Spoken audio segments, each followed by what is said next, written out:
Elul is a month-long holiday, or Hol month, that marks the end of one Jewish year and helps to transition into the beginning of a new one. Traditionally, it is a month of introspection, contemplation, and personal growth.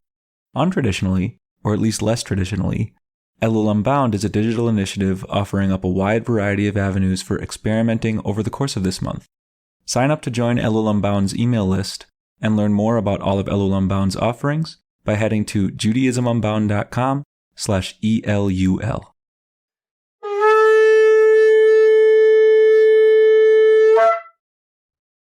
This is a special bonus edition of Judaism Unbound, Elul number 21, Second Chances. Welcome back, everyone. I'm Lex Rofberg. And I'm Wendy Bernstein-Lash. And guess what? This is nuts. We are almost at the end of Elul and almost into Rosh Hashanah. We're almost commencing 5784, the new Jewish year.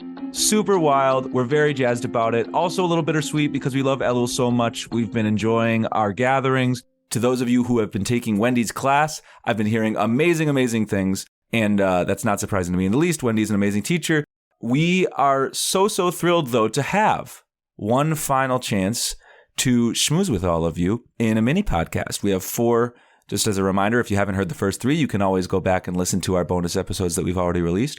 But we have one more conversation today where Wendy and I will bring our collective thinkings out loud to all of you and see how it goes. So we've got a theme today, though. And as a reminder, our overarching theme of Elul of this year is the idea of the number 2, because we are in the second year of the 7-year Shemitah cycle, the sabbatical year cycle. And that's a really interesting moment to check in about this notion of doing something a second time, of repeating, of the letter Bet, which is the second letter in the alphabet, all that amazing, juicy stuff that we've been talking about in our first episodes. But today, we are concluding with one final theme related to our 2 theme, and that's the idea of second chances. So, Wendy, I heard rumors that you have some ideas about why second chances are super important and also how they would tie to the month of Elul. So why might it be worthwhile for us to meditate on this idea of having second chances in this final month, this on-ramp month, this Hol month of Elul? Thanks, Lex. Well, the first thing that comes to mind is when we're doing our reflection and we're forgiving ourselves, we're forgiving others, we're really giving ourselves and others a second chance. But I also want to look at this idea that life is really filled with second chances, that we are constantly continuing to build on what it is that we have done before. When we do something and it doesn't go the way we want, we learn from that. And we do something and it goes well, we learn from that as well. And so we're constantly really doing over. We're not starting from scratch every time. And this idea that we can really hone that or wake up to the fact that that is what life is. It's challenging because sometimes the first time we do something, we don't know how it's going to go. And if we know that we're going to have a second chance, we get to really look forward to that and learn from it. I know when I have taught things or anything that I've done the first time, I'm not even really feeling fully awake in it because I'm so trying to master the steps or the particularities of something. So the second time around is the time that you can sink into it a little bit deeper and feel yourself expand and be more present.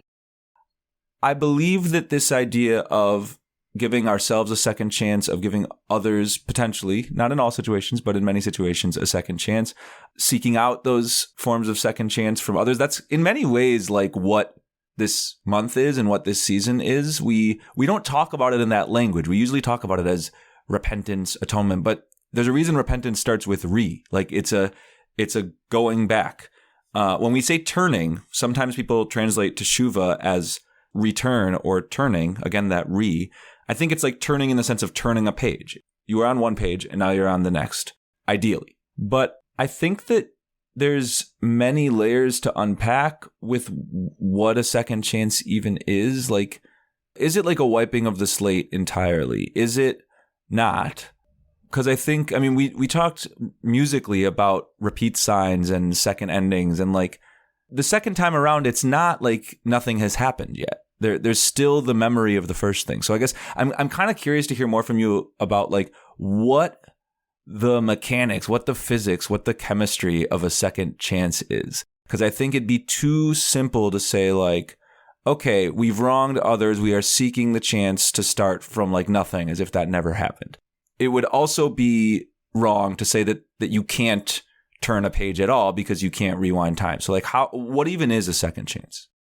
It's a great thing to explore because I even use the language of like, oh, we're kind of starting with a fresh start, but we're really not starting with a fresh start after Elul and Rosh Hashanah and Yom Kippur because we're still the same people and we've had those life experiences. So it's I guess maybe it's a footnoted, it's not really a fresh start, but it's a renewed or refreshed start. There's that again. And I think about like reparations that also has a in it. And, we're talking a lot about reparations in terms of slaves and the history of the United States and the descendants of those who were enslaved. And it's not going to wipe away the tragedy and it's not going to wipe away the challenge of that, but it can give us a newer place to start and build a foundation from. We're just trying to clear out as much as we can. But of course, our experience is still there. The challenges are still there. Sometimes we let something go in terms of forgiveness and we pick it back up again. So clearly we haven't started fresh. Yet if we didn't do this, then we're just kind of piling it on, then we're just like, the garbage pile. It's like, okay, I had that and that and that and that. And it just gets to be overwhelming. I'm flashing first off to the last conversation we had about Sheni's in the sense of holidays where we get a second crack. Pesach, Sheni, this notion of a do-over for Passover. And so we won't go all the way into that because we did in a previous bonus episode, but I think that we do have these frameworks built into the fabric of the Jewish calendar that offer a kind of second chance. And what's interesting about, we talk about second chances, right? But like, I don't know. It's a second chance, but like in a sense, if I'm 32 and I've got my next Rosh Hashanah coming up, it's like a 33rd chance. It's not always second. It's the chance part. It's about, another chance, an additional chance, a second chance in the sense that there's more than one.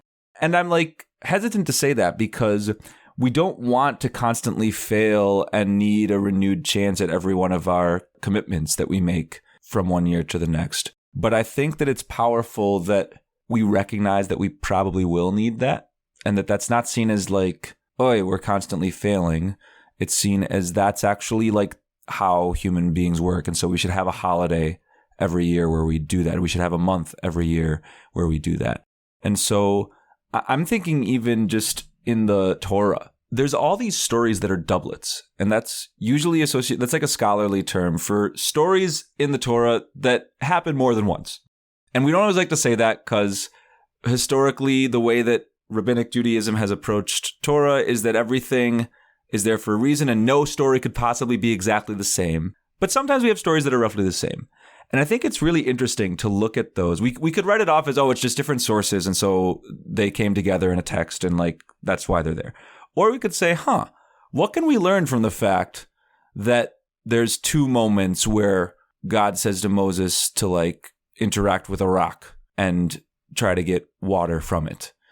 And what's interesting in that case, I think the first one, if I'm remembering right, in Exodus, goes much better than the second one. It's not that every second chance is automatically going to be better than the first time around, but I think there's something fascinating there that maybe the teaching is that we need different windows into some of our shared stories. We need second tellings because you never get the fullness if you only go through it once. And maybe that's actually the story with our high holidays too. Maybe like if we were to do Rosh Hashanah and Yom Kippur once, it can't possibly achieve its fullness because we'd only do it from one vantage point of ourselves that year. But by bringing vantage points from multiple years, multiple turnings, multiple cycles, all these ways we've translated Shana, then and only then is when we can start to build a full relationship with Teshuvah.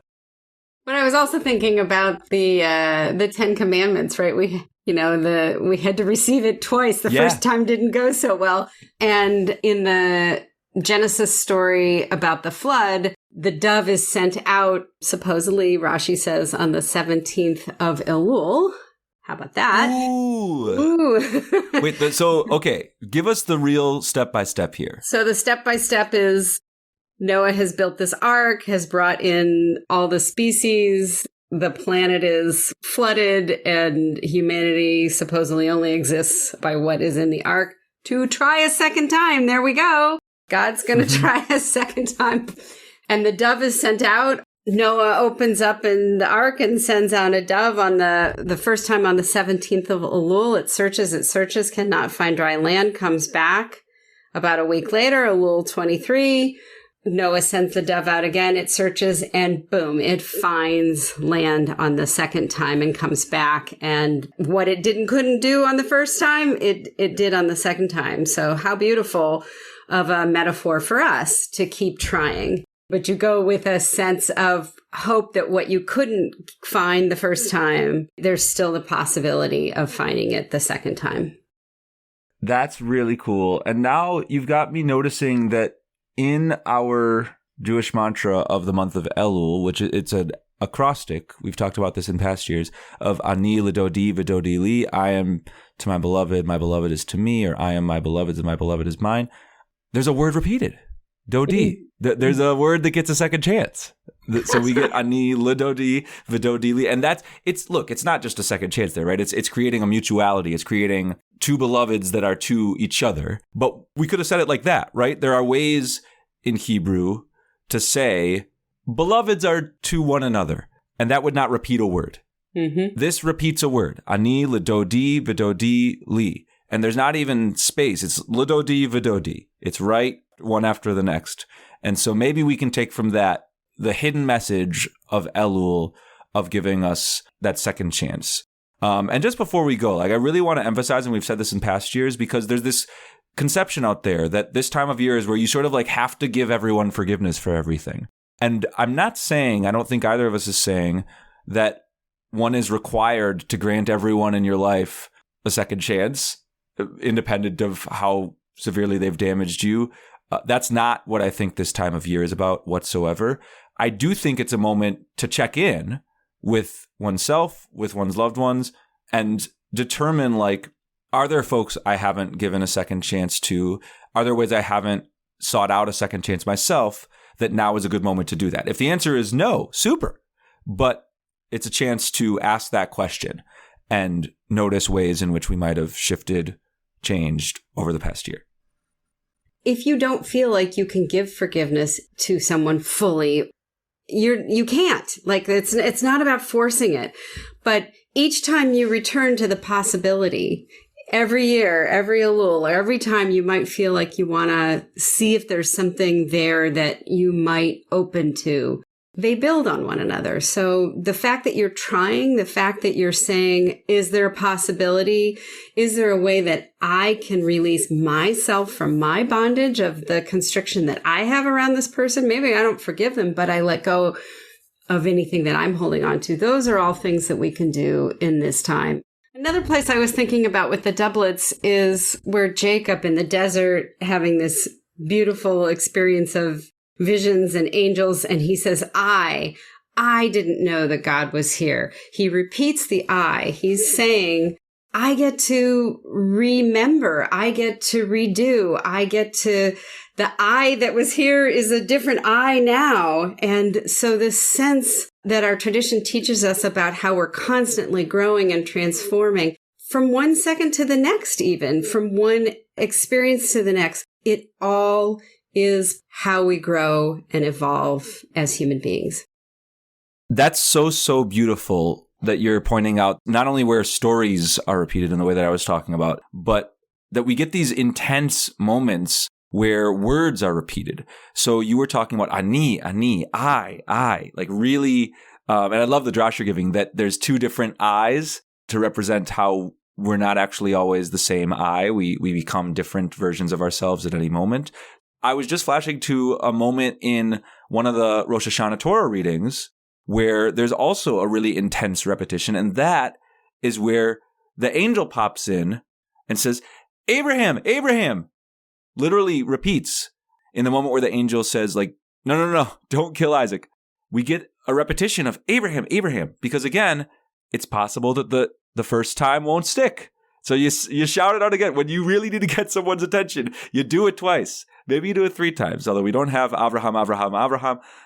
Maybe that will be in the next version of this story that our Jewish collective writes. But I think that's so, so powerful. And now you've given me a little bit of a lens into those moments that will be really special. So with that, that's going to be the closing note of Elul Unbound this year on our podcast. It's not the closing note of the whole thing. I have one little thing to add. The Elul Unbound podcasts are bonus episodes, and bonuses are little seconds. That's so true. Wow. That was not on purpose. We did not plan this out, folks. This was organic in the moment. Yeah, our bonus episodes, every one of these, in a sense, is kind of a second, because we always release our episodes on Fridays. And then most of the time during the year, we don't have any episodes between one Friday and the next Friday. But our Elul bonus episodes, we release between, generally on a Sunday or a Monday. So this entire bonus episode and all of the ones we've done, in a sense, has been its own second chance. So if our Friday episode, for whatever reason, didn't land for you, we've got this other one following up today in this real-time conversation that can serve that role. So thank you, Wendy, for that closing note. We're going to close things out for Elul Unbound. Well, not entirely. This is our closing bonus podcast of Elul Unbound, but it's not the closing moment of Elul Unbound. That will be on Thursday. Notice, Thursday, not Friday. All of our gatherings almost always for Elul Unbound are on Fridays. This time we're on a Thursday because Rosh Hashanah itself begins Friday evening as we release this coming Friday evening.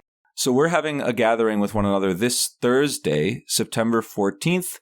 We will come together, reflect on this Elul, look forward into the new year. It's going to be an amazing time. We hope that you will share it with us. So head to judaismunbound.com/ELUL and you'll find information about our Zoom gathering. And also, thank you for everything this month. Thanks for whatever you participated in, whatever bonus podcasts you listened to. If you took Wendy's class, amazing. All of that, whether it's just a couple emails you read, means the world to us if we've been able to have an impact in a positive way on your on-ramp moment into the high holidays. So thank you so much. As always, please be in touch with us. You can do so via Elul, ELUL, at JudaismUnbound.com. And definitely stay tuned for amazing core episodes of Judaism Unbound. We have many, many amazing ones coming up. So we hope that you'll be along with us for the ride. Thank you so much for listening. And with that, this has been Judaism Unbound.